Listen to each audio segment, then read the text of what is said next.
Thank you so much for taking the time to join us for an update on the Web Sustainable Impact Fund. My name is Melissa Relander and I'm a distribution manager for Pengana in Queensland. Today, I'm delighted to be joined by Seb Bilo and Ty Lee. Seb is a partner and a head of research, and Ty is an associate fund manager. Today, Ty is going to take us through a bit of an update on the strategy's performance and delve into a few companies which are offering very exciting impact opportunities. And then Seb's going to run through the key findings from the 2023 impact report, Staying the Course for a More Sustainable Future. This is the 10th impact report that the team have published. The webinar will run for about 30 minutes and then we will have 15 minutes for Q&A. We really would love you to share and ask your questions with us. So just pop them in the question box at the bottom of your screen and we'll get to as many as we can. With that, over to you, Ty. Thank you very much for joining us today. As Melissa, I'm Tilly, an associate fund manager on the investment team. This afternoon, I'm going to review our fund's strategy performance for the first half of this year, discuss the market condition, and share our outlook for the strategy. To start with the market condition, we have been discussing how interest rates expectations have dominated the equity market for more than a year now. Interest rate expectations remain a key theme in the news headlines during the period. However, there was a noticeable decoupling between the US stock market and interest rate expectations. Despite the lower expectations for interest rate cuts during the period, it had a minimal impact on the US stock market. The strong performance from AI-exposed stocks helped drive this divergence, which I will come on to later. Better economic data, including strong employment data and better than expected earnings results, were also drivers for the US stock market. In Europe, the European Central Bank decided to cut interest rates in June after making some progress in controlling inflation. As the stock market is always ahead of actual events, the European stock market fell following the rates cut, after the ECB warned of downside risk to the economic growth in the medium term.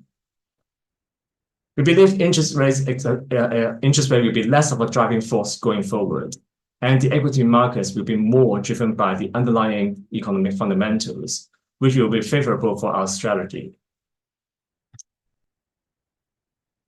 There are a few market factors which explained our relative performance during the period. The first one was a strong performance from Magnificent Seven, which consists of big tech and semiconductor companies. They continue to dominate the US stock market in the first half of this year, driven by the hype of AI. The standout was the stellar performance of NVIDIA. Its remarkable growth has recently propelled it to become one of the world's most valuable companies. NVIDIA's gains have been particularly influential in the broader market. It alone accounts for about a third of the S&P 500's gain this year. As a reminder, except for Tesla, we don't consider any of these companies impactful because their AI applications are not specific enough to establish the theory of change. However, not only any of these companies in our strategy has had a meaningful negative impact on our performance relative to the benchmark. Another market factor was the challenges we observed in sustainable investing.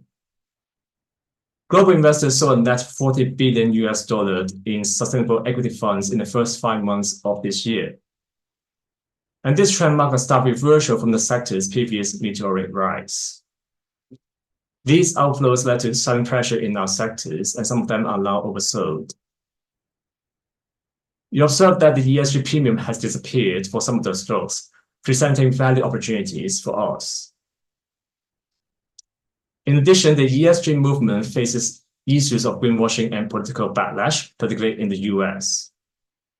Large corporations, including Unilever, Bank of America, and Shell, have dropped or missed their emission reduction targets in the past year. To counteract all these, transparency and disclosure are crucial to support sustainable investing, and that's why we have been committed to publishing our impact reports for the past decade, which Seb will talk more later. The last market factor is the near-term challenges in the EV market. Our strategy thus has quite meaningful exposure to the EV market through various parts of the value chain.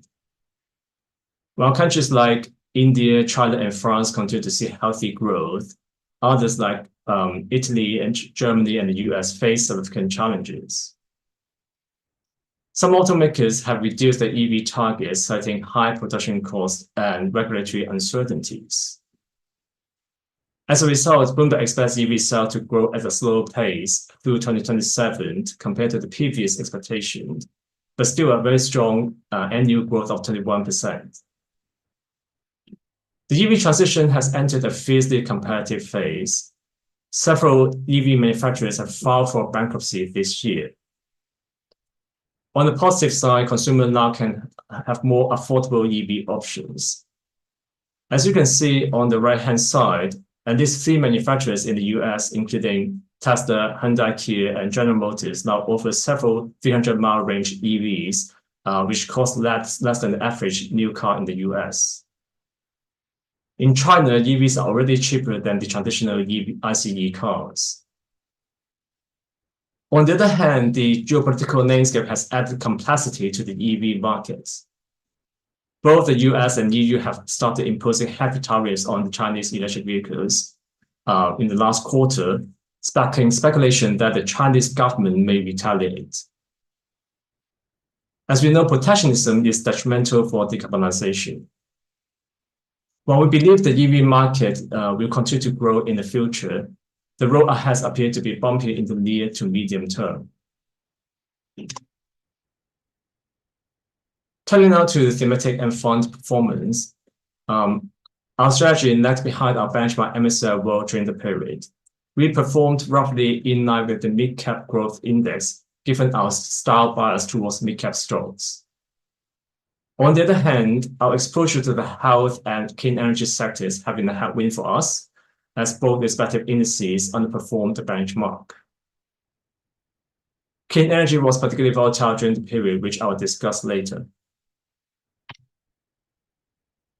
This is to give you an overview of our long-term performance. As you can see in the chart, we have a long-term track record of performing roughly in line with MSCI World up until 2022, despite our portfolio and the universe are so different from the benchmark.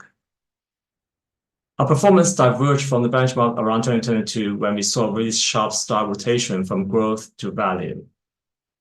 The market factors we just discussed also impacted our recent relative performance. As you probably know, we do not manage our strategy against the benchmark, and our investment universe only has 15% overlap with the MSCI World. Our focus is more on the performance contribution to return, which is shown in the next slide. From the theme perspective, water management was the best contributor, followed by our health theme. On the negative side, clean energy was the worst contributor, followed by the sustainable transport theme due to the challenges of the EV market we just discussed. In the next couple of slides, I'm going to explain what drove these thematic developments. On the positive side, water management emerged as one of the best contributors during this period. Our holdings in these themes have benefited by offering innovative solutions to pricing sustainability challenges. One of the major contributors to this theme was Xylem. It's a global water technology company offering water and wastewater treatment solutions. A significant development in the last quarter was the establishment of the first ever national drinking water standard for PFAS by the US EPA in April. Many countries worldwide are also tightening their PFAS regulations on monitoring and treatment. Xylem is really well positioned to address these new regulations with this broad PFAS treatment portfolio, helping communities and industries to meet stringent water quality standards. Another standout performer in this theme was Ecolab. Ecolab offers a wide range of water management solutions, including advanced water treatment and purification technologies, which help its customers to optimize water usage and improve efficiency. It benefits from its customers' increasing focus on achieving both business outcomes and positive environmental impact, as you can see on the right-hand side. Ecolab products are also designed to enhance operational efficiency while reducing environmental footprints. And this dual focus on both business and environmental outcomes has made Ecolab a preferred partner for many companies looking to achieve their own sustainability goals. The underperformance of the clean energy theme in the first half marks very sharp contrast developments within the solar sector. During this period, demand in the utility market remained relatively resilient despite challenges like project delays and interconnection issues. Our holding First Solar, a leading US solar module manufacturer, performed really well. It saw strong order intake and maintained high average selling prices, largely due to its local manufacturing capacity, which has enabled it to benefit significantly from the US Inflation Reduction Act. In contrast, the residential solar market was challenged by cost of living crisis and high interest rates. SolarEdge, which provides solar optimizers, was particularly hit hard due to the weakened demand in the residential and commercial sectors. Additionally, the sector is still dealing with the aftermath of supply chain disruptions from the pandemic, leaving distributors with excess inventory that further dampened this demand for SolarEdge. Turning now to the wind market, it has continued to experience very sluggish order growth, as you can see the chart on the right-hand side. The sector faces major challenges, including ongoing supply chain disruptions, rising raw material costs, various regulatory hurdles, and lengthy permitting process. While there are challenges in the near term, the long-term renewable outlook remains positive, driven by the US Inflation Reduction Act, which is expected to stimulate significant growth in the coming years. Looking at individual stock contributors, Trane was a standout positive contributor in our resource efficiency theme. Ecolab was another strong contributor. On the negative side, Vestas was a worst contributor from our clean energy theme, followed by Spirax, which is from our resource efficiency theme. Starting from the positive side, Trane's share price performance has been remarkable over the last couple of years. Trane is a global leader in HVAC and climate-controlled transportation. Over the past 2 years, the company has consistently delivered beat and raise results, reflecting its consistent execution. And this track record of outperformance has bolstered investor confidence and driven strong stock performance. Several factors have contributed to Trane's stellar performance, despite other industrial companies struggled. One major factor is the attractive market in which it operates. The HVAC industry is supported by secular drivers as customers increasingly focus on improving energy efficiencies in buildings. And this trend is driven by both regulatory pressure and a growing awareness of sustainability, which benefits Trane's business model. The market is also highly consolidated with limited competition. With only a few manufacturers, Trane enjoys very strong pricing power and healthy margins, as you can see on the right-hand side. And given the recent strong performance and high valuation of the stock, we decided to take some profit and reduce our holding weight. Ecolab was another major contributor during the period. Ecolab used to be a magic margin company, consistently delivering gradual margin improvement over the long term. However, the company really struggled at the onset of the pandemic due to its exposure to food retail, hotels, and long-term care sectors, which were hit particularly hard during the pandemic. It also took the company quite a long time to increase its prices to offset the rising raw material costs, as it really wanted to keep the good long-term relationship with its customers, which understandably were in financial stress during the pandemic. However, over the last 5 quarters, the company has been able to increase its prices to not just offset the higher costs, but also improve its margins meaningfully, as shown on the left-hand side. And this consistent margin improvement has given investor confidence that the margin expansion story is now back on track, which was the key driver for the share price performance during the period. And we believe its market-leading position in water, hygiene, and infection prevention should enable it to deliver its long-term growth targets. Vestas was the worst contributor during the period. Vestas is a leading manufacturer of wind turbines. The share price weakness was due to the snow deliveries in the first quarter. As said before, inflation, high interest rates, limited transmission infrastructure, and lengthy permitting process continue to be the major headwinds for the sector. However, things are expected to change in the second half of this year and the next year. A lot of wind developers have been waiting for the clarification of IRA benefits. And the recent guideline from the US Treasuries help provide the needed clarity around the eligibility requirements. It's expected order intake in the US will accelerate as a result.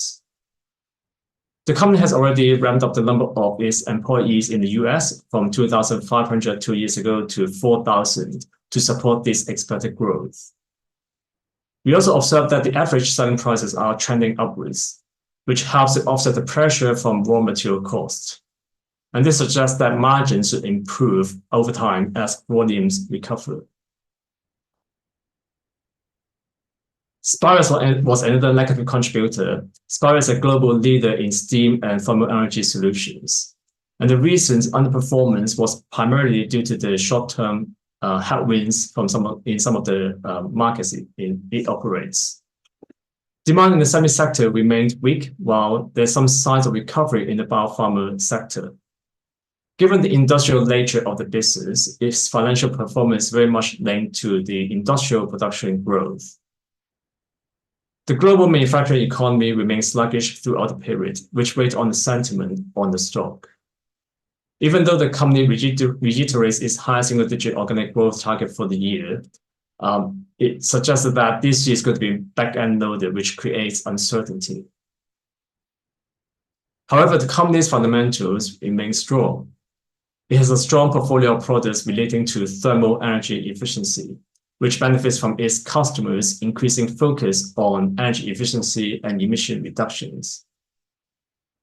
Its solutions also help its customers to meet their own sustainability targets with quantifiable environmental impacts. Its long-term track record of outperforming industrial production growth also reinforced our confidence in its long-term growth prospects. Now let's move on to talk about the outlook of our strategy. In the short term, we can categorize some of the sectors we invest in three buckets: challenging, recovering, and positive momentum.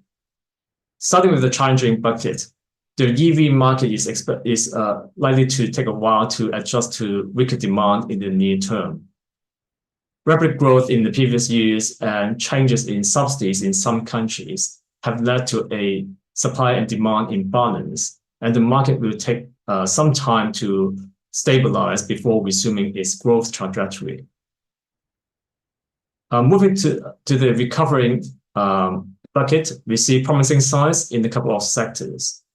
In the health theme, destocking in bioprocessing has posed a significant headwind, but orders for bioprocessing are now improving. Companies are beginning to see more balanced inventories, which should support recovery for the sector. However, sales of life sciences equipment and the Chinese market may still take a while to recover. So overall, we are cautiously optimistic of our life sciences holdings. Similarly, the semiconductor industry is still digesting the excess inventory, but we are seeing some green shoots in specific areas, such as smartphones, which suggest potential for recovery. Also, market expectations for the sector has already been reset after several companies have cut their full-year guidance. Moving on to the last bucket, positive momentum, we are very optimistic about electrification, which continue to gain traction. Many utilities have committed to investing in grid upgrade and expansion. And this drives demand for transmission and distribution systems, which bodes well for our investments in this space. Also, the environmental consulting industry is seeing more opportunities driven by the US Inflation Reduction Act and the EU Green Deal. And these regulatory frameworks provide a very favorable environment for growth and innovations in environmental services. The recent EU elections have reshaped the political landscape with significant gain for right-wing parties. And this shift raised concerns about the future of sustainability initiatives, including the EU Green Deal, which has been a cornerstone of Europe's environmental policy. The increased influence could lead to a more fragmented approach to climate policy. This could potentially slow down the implementation of new green initiatives and affect allocation in future budget cycles. However, there are reasons for optimism. Centrist and left-leaning parties still hold significant majority, and these groups remain committed to advancing sustainability goals and environmental policies. Recent UK and French election results suggest that voters have not given up on climate action. Certainly, we will keep a very close eye on the US election in November. In addition, market-driven demand for sustainable solutions remains strong, driven by consumer preferences and economic benefits. Our strategy is always try to minimize regulatory risk where possible and prefer investing in companies whose solutions provide both economic and environmental or social benefits. In my final two slides, I would like to discuss the challenges and opportunities arising from the rapid growth of artificial intelligence. The exponential rise in AI investments has led to a significant surge in energy consumption. Data centers today already use more electricity than most countries, with 16 nations consuming more. According to Bloomberg, by 2034, global energy consumption by data center is expected to top 1.6 petawatt hour, which is roughly equivalent to India's entire energy usage. And this growth is driving a heightened demand for renewable energy sources and other sustainable solutions. Renewable energy plays a crucial role in providing the necessary energy infrastructure to overcome this challenge. For instance, our holding First Solar expect the data center could account for as much as 40 to 50% of utility-scale solar markets, up from 20% today. As you can see on the right-hand side, major technology companies are already significant buyers of renewable energy. However, there has been criticism that these companies are still not doing enough to meet their own climate targets, with Microsoft reporting a 30% increase in greenhouse gas emissions since 2020, and Google a 67% increase. AI also presents investment opportunities for us beyond the energy sector. As you can see on this slide, our holdings in the portfolio are already deploying AI solutions in their respective industries. In the industrial settings, AI enhances operational efficiency and safety. Keys in our holdings in our portfolio provides automated inspections, which help to optimize processes across manufacturing and logistics. For grid infrastructure, AI is a game changer for microgrid management, enabling a very precise control of electrical demand and supply, facilitating seamless integration of renewable energy sources, and reducing reliance on traditional grids. In buildings, AI transforms how we manage energy consumptions, from optimizing HVAC systems to enhancing electrical load management and building automation. Moreover, AI reshapes infrastructure development by enabling data-driven decisions, such as predictive maintenance, which have improved resilience and efficiency. In transportation, companies like Aptiv pioneer autonomous vehicles technologies, which could potentially help improve safety, reduce traffic congestions, and lower emissions through optimized driving patterns. As impact investors, we are only interested in investing in very specific AI applications which have direct sustainability impacts. Like other technology, AI brings both opportunities and challenges. On the positive side, it enhances efficiency, reduces costs, and promotes sustainability. However, challenges like data privacy and ethical considerations require careful navigation. With that, I'm going to hand over to Seb to talk about our impact reports. And I'm going to talk about our latest impact report, just give you the highlights of our latest impact report and some of the key messages that we've published just a few weeks ago.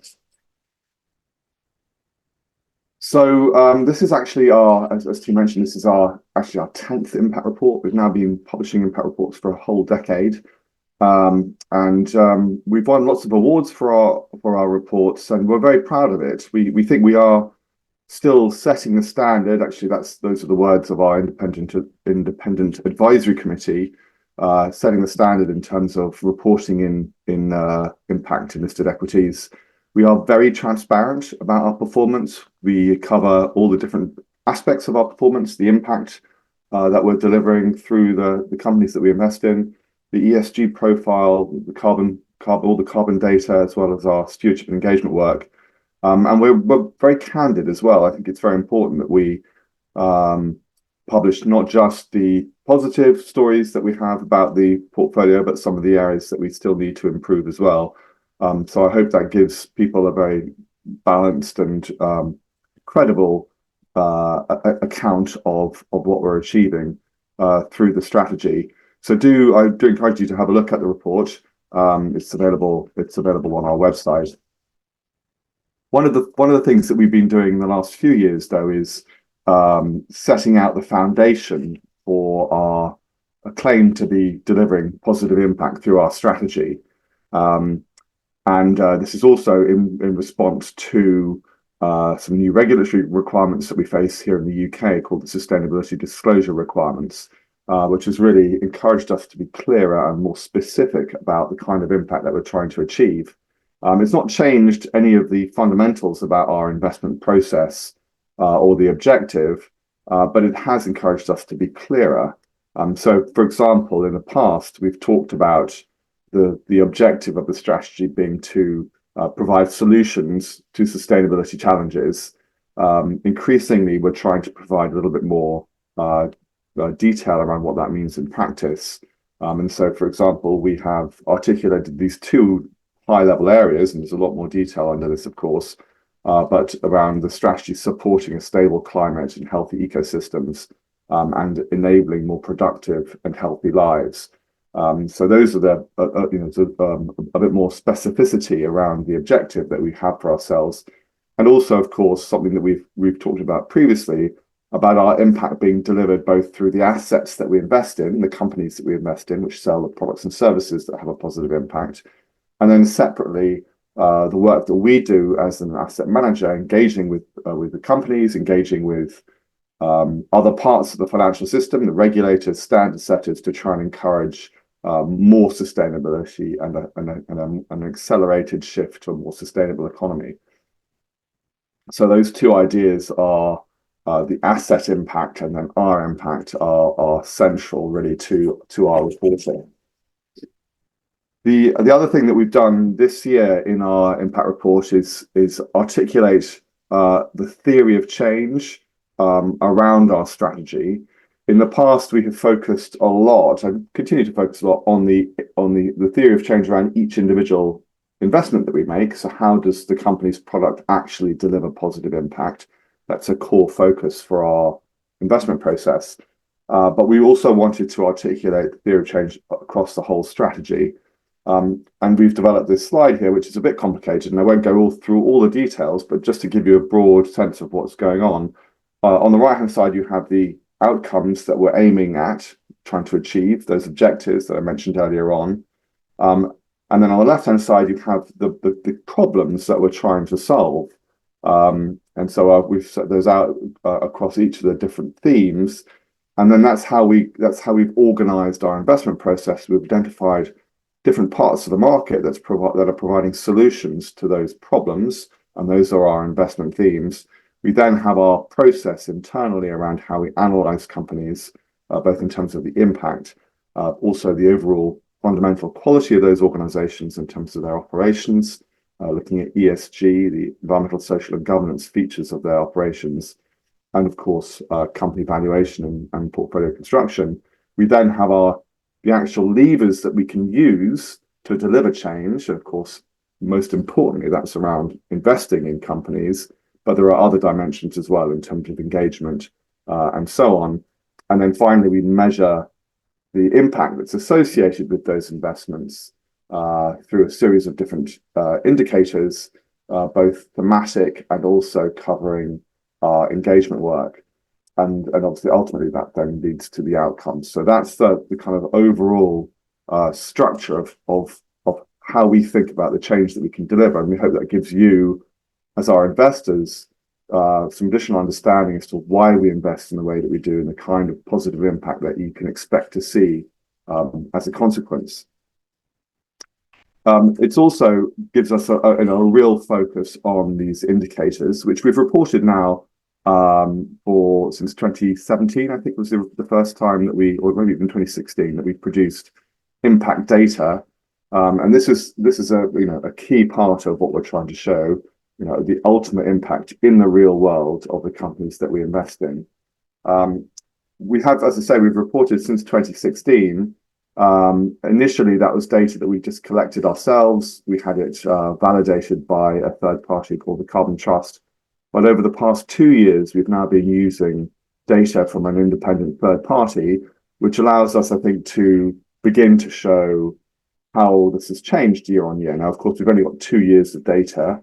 And as you'll see in a second, the data does move around a bit. It's not mature yet.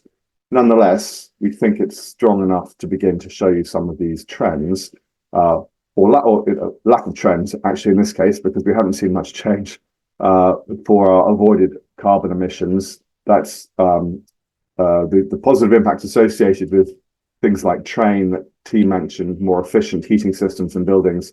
What's the level of avoided emissions you're getting associated with those more efficient systems? Renewable energy, hopefully, is clear. That's just the renewable energy that's generated by our clean energy holdings. Waste recycled comes from a variety of companies that are taking waste materials, whether that's plastic or cardboard in our case, and recycling that into new materials. And we've seen an improvement there. But broadly, this data is showing that it's been pretty consistent across these 2 years. We do report 2 data points for our water management theme. One is focused on wastewater, and the other is water saved, which is the impact of more efficient water technologies mainly in manufacturing, measured in megaliters, which is millions of liters. And you can see that there's been a significant jump, particularly in wastewater treated. This is because of 2 things. One, a company that T mentioned, Xylem, made an acquisition of a company called Evoqua, which dramatically increased their exposure to the wastewater industry, more than trebled their impact there. And then also a company that had previously been owned by another portfolio holding, a company called Veralto, which was previously part of Danaher, was spun out into a separate business last year. And they've now started reporting data around wastewater treated, which they hadn't previously done when they were part of Danaher. So that's not actually probably an improvement necessarily. It's just getting better data. And that's what I meant by saying that this data isn't yet completely mature, and it does still bounce around a bit, this time, thankfully, in a positive way. So that's the water. Those are the environmental indicators. And then obviously we have social indicators as well. Healthcare, healthier lives and well-being cover businesses that are providing preventative care, care for vulnerable communities, hearing aids, things like that. And then improved treatment is people who are actually receiving healthcare, whether that's a pharmaceutical product or a diagnostic test or something. And this year we did move companies like actually Australian business CSL, their vaccine business, we moved into healthier lives because we consider it to be it's a preventative treatment rather than a treatment for a disease. And so that's partly why well-being has jumped up and healthcare has declined. And then finally on education, We sold one of our holdings in the education theme in 2023, and so that's why that's come down a little bit. But I hope that's a helpful dashboard of indicators around our impact, and we will continue to report that year on year. So hopefully we'll begin to see some more trends over time. The other data that I wanted to share with you today covers more of the sort of ESG part of our portfolio. So this is a measure of the operations of the businesses. And here's another good story, I think, around gender diversity.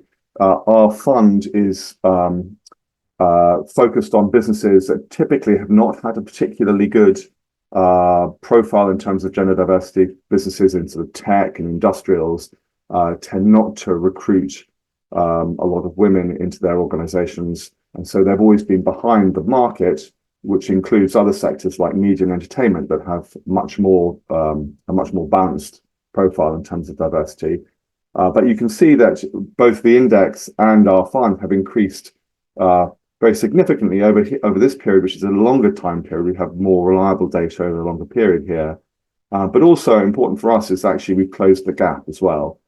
So our companies are actually diversifying in terms of gender more quickly than the benchmark, which is nice to see. And that's, real improvement. So this has gone from, I think, it was 17% in 2017 for us, up to 27% in 2023. And the benchmark's gone from 19% to 28%. So still a long way to go, obviously, but real progress, which is nice to see, and nice to, we're proud to have been a small part in supporting that change. And then the other one I wanted to call out, and there's much more in our report, but is our progress on net zero carbon. The chart in the middle shows you the proportion of our emissions, the scope 1 and scope 2 emissions from companies, their operations in the portfolio, the proportion that's covered by a net zero carbon commitment. And you can see back in 2019, I think we had just one company representing about 2% of our emissions that had a net zero carbon commitment, and how that has increased dramatically. So the percentage without a commitment, sorry, the chart is a bit confusing, but this is measuring the percentage of the emissions that aren't covered by a commitment. And that's gone from 98% down to, I think it's 18% at the latest count. That the rate of increases has tailed off in the last couple of years. We still saw a 2% increase last year. Our target is to get to 85% by 2025, and then having 100% of our emissions covered by a net zero carbon commitment by 2028. And then on the right-hand side, you've got the actual emissions associated with the portfolio. The financed emissions is usually the one that people talk about most. That's that grey line, which plummeted in 2021. That's because we sold a business called China Everbright Environment Group, which is a Chinese waste-to-energy operator. We sold it for a number of reasons, including the lack of progress on setting greenhouse gas emission targets. So that selling that business dramatically reduced our footprint. Of course, that business still exists. It's not like those emissions have stopped being generated, but it's no longer part of our portfolio, and that's why our own financed emissions number is much lower. The other number, which is important, and almost no other asset managers will show you this number. So this is an example of us being very candid about performance, is that dark line at the top. And now that's showing you the emissions that are associated with companies that have been in the portfolio across this period. So it's removing the impact of buys and sells, which is what we've seen in the financed emissions number. This is the ongoing emissions associated with companies in the portfolio. And that is telling a very different story. So we saw a nice decline in 2020 and 2021 of about 4.5% per year, not as much as the 7% that we do need to see from according to the UN. Nonetheless, a pretty good result. Of course, most of that was due to COVID. And in the 2 subsequent years, we've seen that number bounce back to where it was in 2019. It has actually flattened a little bit, so the rate of increase has reduced. And of course, our hope and our expectation is that the commitments that companies have made already shown in that middle chart will begin to translate into actual real world absolute emission reductions in the next couple of years. But that's I think it's interesting to show both of those data points. The very positive story in terms of financed emissions, which most asset managers will tell you, but also what's actually happening in absolute emissions from the companies. So I hope that's helpful with disclosure. And then finally, before I turn back to questions, we also spend a lot of time, more and more time on the impact that we can deliver through the engagement that we do with portfolio companies. There's been a lot of focus on this area in the last sort of 12 months. We've described it as the stewardship stampede, where everyone is reporting a lot of data around the activity that they have. So you see, data around the numbers of letters that have been written, thousands of letters that have been written to companies, the numbers of meetings that asset managers are taking with companies. That data is all kind of useful to a degree, but of course the point of engagement isn't engagement. The point of engagement is to deliver real world outcomes. So what we've tried to do in this chart is show you how, for our top emitters in our portfolio, how their approach has changed, how their emissions have changed over the last 12 months, and trying to show some correlation with the work that we're doing in terms of our engagement. So these are all priorities for us in terms of engagement. They represent about 80% of our emissions, our scope 1 and scope 2 emissions. And we're showing on the y-axis the absolute emissions, that's a logarithmic scale. And then on the x-axis, we're showing their alignment in terms of their strategy with the Paris Agreement. And all our engagement is around putting in place the strategies that will ensure that their emissions decline in line with the Paris Agreement. And you can see that we've had very little progress in terms of emissions reductions. We already know that from the previous slide, but we are seeing quite a significant improvement in terms of the strategies that the companies have. Now, we're not claiming that's all because of us and through the engagement that we do, but it's certainly stuff that we are actively looking for. And so we would like to claim that we're contributing to those changes. This is the way that we plan to report our engagement on other topics as well, around gender, around chemicals, and so on going forward. So it's not just about activities, it's also trying to show how that's leading to positive outcomes as well.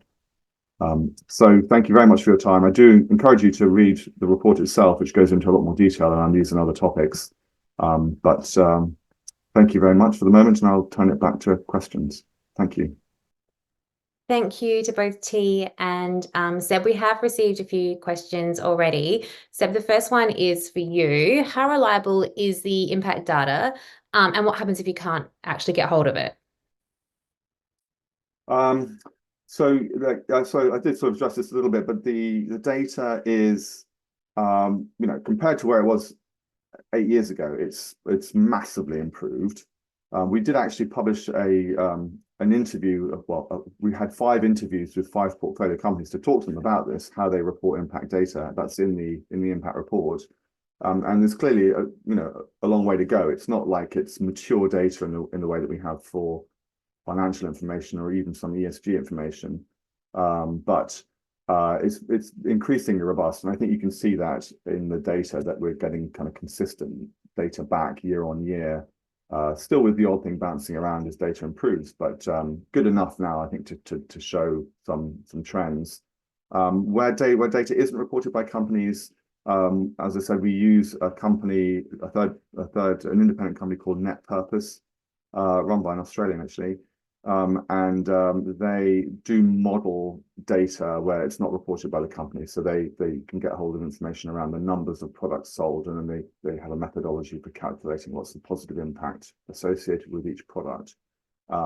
So you can provide a reasonable coverage of the universe using reported and estimated data as well. Wonderful, thank you. T, this might be a good question for you. In terms of valuation across the portfolio, what levels are you currently seeing? What's the forecast earnings growth look like? Any value opportunities, given it has been a particularly challenging time for ESG stocks? Yeah, so in terms of the valuation of the portfolio is around like 25 times PE. In terms of earnings for next year's, most of our holdings in the portfolios is expected to kind of deliver low double digit to kind of mid-teens EPS growth. So we think it's kind of, we have kind of right kind of risk and return kind of profile. And I think it's also important to stress that like we are just looking at the kind of absolute level of the PE level.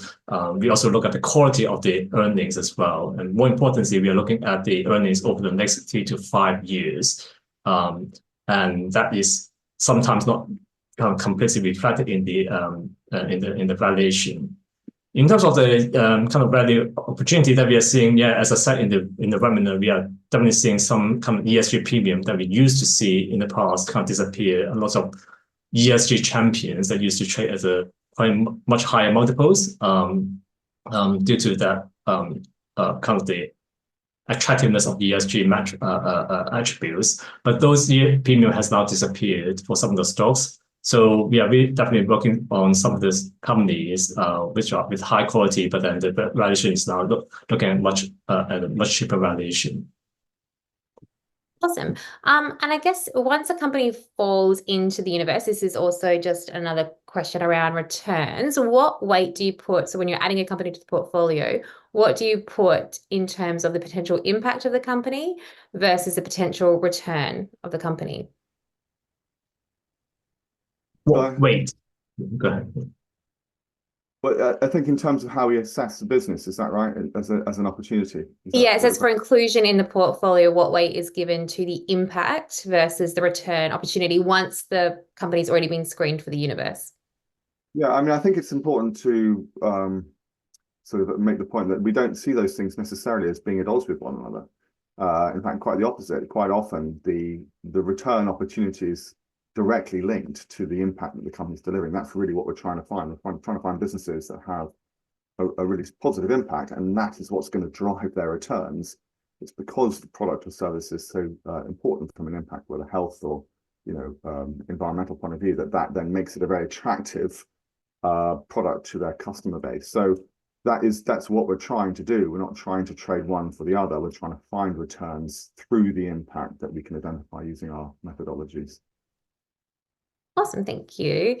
What do you, Seb, this might be for you as well. What do you think the potential challenges are of a Trump presidency? Is there anything being done now in the portfolio? Yeah, well, very topical given what's been happening in the US over the last few days. It now looks like, I haven't actually looked at I don't know if any polls have been published since the weekend, but it now looks like Trump is very much the favorite. Interestingly, we saw the renewable energy companies sell off yesterday. I'm assuming that was largely because of the prospects for the presidency in the US. I mean, we've been here before, of course. The Trump we've lived through a Trump administration, and actually, from an equity market point of view, it was probably quite a positive thing. I think from our perspective, there are certainly parts of our market that will suffer. I think renewable energy is the perception that they will suffer. Other parts of it will benefit from being part of, relatively risky assets in the market as a whole. I think I think that negative impact can be overdone. Actually, some of the markets that are growing most quickly in terms of renewable energy are populous states. Hungary in Europe has got one of the fastest growth rates for renewable energy. Poland is another. And even in the US, Texas has now overtaken California as the largest solar market. So this perception that it's very much a sort of democratic, in terms of politics in the US is not actually true, and there is quite a case that this is going to happen. Whoever's in the presidency, the transition will continue to happen. It may not happen as quickly as it might have done had we had if we have a second Trump administration. But I think it can be overdone the impact of a Trump presidency. I don't think it's going to be a disaster for the companies that we invest in at all. Could be some unseen tailwinds. With cleaner energy, T, you touched on this earlier in the presentation. Cleaner energy has been quite volatile over the first half and had very negative returns. It's been done before. What is Webb's strategy for managing volatility within their themes? Yeah, so typically for very volatile stocks in the portfolio, we typically have holding them at a lower weight in the portfolio to kind of reduce the volatility of the overall portfolio. At the same time, we also try to diversify even within clean energy. We would have like solar and wind, and also different parts of the value chain, not just at the end of like solar modules. And previously we have like solar optimizers. We also have some of the companies which have exposure to the clean energy, but not in the clean energy theme, like T connectivity. They provide like electronic devices connecting devices, which also goes into renewable energy projects. But because they are much more diversified business, and this is why it's a very stable, robust business. So that kind of position really help us to have exposure to clean energy without suffering that kind of high volatility. And another performance-related question, how has the fund performed against its actual investment universe? So explain Webb's actual investment universe, I think the question is. Yeah. So just a reminder, as I said before, our investment universe is very different from our benchmark MSCI World. We only have like 15% overlap with the MSCI World. So when we look at our performance relative to our universe over the last year, we outperformed our universe. It's really because like when we look at our performance relative to the benchmark, it's really about a lot of headwinds from the Magnificent Seven, kind of mid-cap headwinds. So when we look at the underlying performance of the fund relative to relative to the universe, we are outperforming because we are seeing our companies are delivering very strong results through the period. Seb, another question for you. What is your opinion on the reported slowdown of the adoption of renewables across Europe, given the protracted Russia-Ukraine conflict, with companies just trying to shore up energy, particularly during the colder months? Well, I think it's been pretty it's been very particular to different markets. So I talked about Hungary and Poland, which have seen tremendous growth in renewables. In Poland, it's gone from like high 90% dependence on coal 10 years ago to down. It's just over 60% today. So, and the rest has been made up with renewables. So there is extraordinary growth in some countries. Here in the UK, we've just got this new Labour administration who have enormous ambition. They want to triple our offshore wind, triple our onshore solar. So this is as we've said, it's a volatile market. There's still policy risk in here, although I think that is lessening because the economics increasingly just stack up on their own. There have been particular technologies that have been hit. Heat pumps is one area that's been hit hard. That's still much more dependent on subsidies. So when the Germans withdrew the subsidy for heat pumps, that really caused the market to collapse. So I think you just have to, it's much more nuanced than saying, green is now out of favor and nothing's happening. That's not happening. But there are clearly areas that are more reliant on subsidy and they tend to be volatile. And then there are other areas which are now just becoming embedded. Another investment that we have is in companies making transmission and distribution, the cabling that connects up renewable energy. So there's lots of growth there still. So so long as you have a nuanced understanding of what's going on in the market, there are lots of opportunities still. It's not just like a blanket problem. Certainly there are some problems, but it's not across the board. And the last question I think you both can answer, what is the theme or company you're most excited about? I can start. I understand that's a very subjective question, but I'm excited about climate adaptation. I don't know, we probably mentioned before, we just recently created sub-theme climate adaptation under environmental services. It's just because like a lot of solutions now really making economic sense. It's not really depending on any subsidies or anything else. It's just because there's huge driver we are seeing more like frequent extreme events, and companies, government, local governments are really need to kind of build more resilient infrastructure and smarter cities to accommodate these kind of events. So we are definitely seeing more opportunities there. We already have some companies in the portfolio, certainly like Cadence and Advanced Drinking Systems, providing kind of relevant kind of water and kind of infrastructure related consulting services. So yes, so we're excited about this space going forward. But this is sadly because we are actually seeing more funding going into climate adaptation rather than climate mitigation now. So it's on the other hand, it's a bit sad to see that, but yeah, this is the reality. And Seb? Yeah, I mean, I was going to say climate agitation as well, actually. I think a linked theme is around water.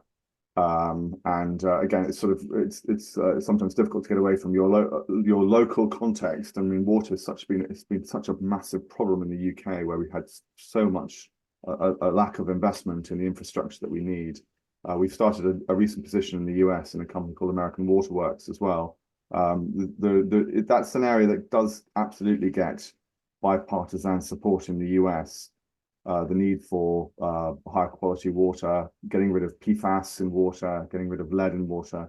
So that's an area that we've already had some success with over the last few months. Some of our top holdings that T mentioned, the top performance in the water theme.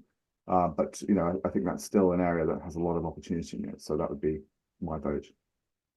Awesome. Thank you. That is all the time we have today. Thank you to both T and Seb. I know it's quite early over there in the UK, so that was a great update. We appreciate your time. Thank you everyone for dialing in. If you do have any more questions, please reach out to your local Pengana BDM. And I, like Seb said, I encourage you to jump on and have a look at the impact report, the impact map, and the impact calculator. There's a lot of work that's gone into these tools, and they're just great engagement resources to use with your clients. So with that, enjoy your day and enjoy your afternoon, everyone.